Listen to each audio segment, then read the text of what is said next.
Производим овощи открытого грунта. Этим Нафиль Гатаулин занимается больше 10 лет. Все, что удается вырастить, продает в местные рестораны и на казанских ярмарках. Но разве это масштаб, подумал предприниматель и решил освоить новый цифровой рынок продаж. Боялись до этого то, что мясо невозможно, как мясо продавать через интернет, там уже это тоже возможно, оказывается.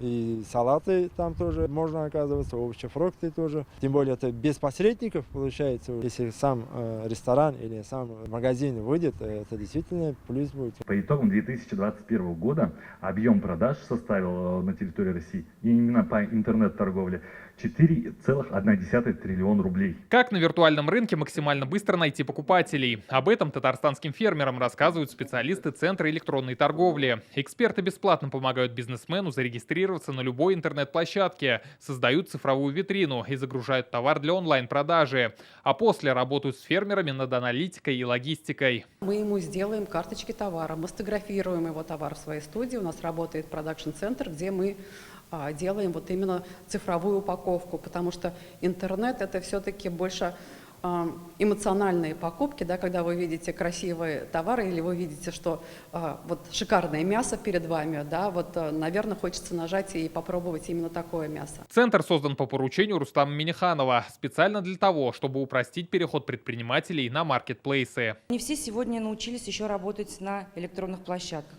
Самое главное ведь это не только производство. Основной фактор для успешного развития бизнеса является реализация. Именно сегодня мы рассказываем о том, как реализовать, как это сделать быстро, как это сделать эффективно, для того, чтобы бизнес приносил свои доходы. Как отметили, потребность в этом есть. Рынок электронной торговли только разгоняется.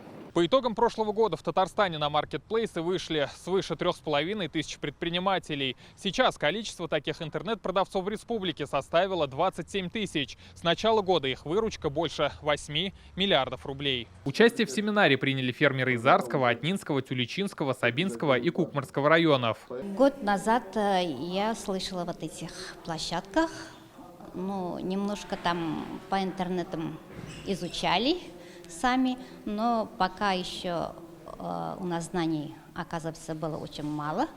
Вот сегодня кое-что поняли. Хочется идти в ногу со временем, потому что за интернетом будущее, расширить объемы реализации и производства тоже хотим расширить с помощью электронной площадки. Главное для этого – научиться успешно продавать. Как отметили, такие встречи с фермерами станут регулярными. Рамиль Галиуллин, Олег Мыльников, ТНВ, Арск. Закажи рекламу на ТНВ. Телефон в Казани 5 705 100.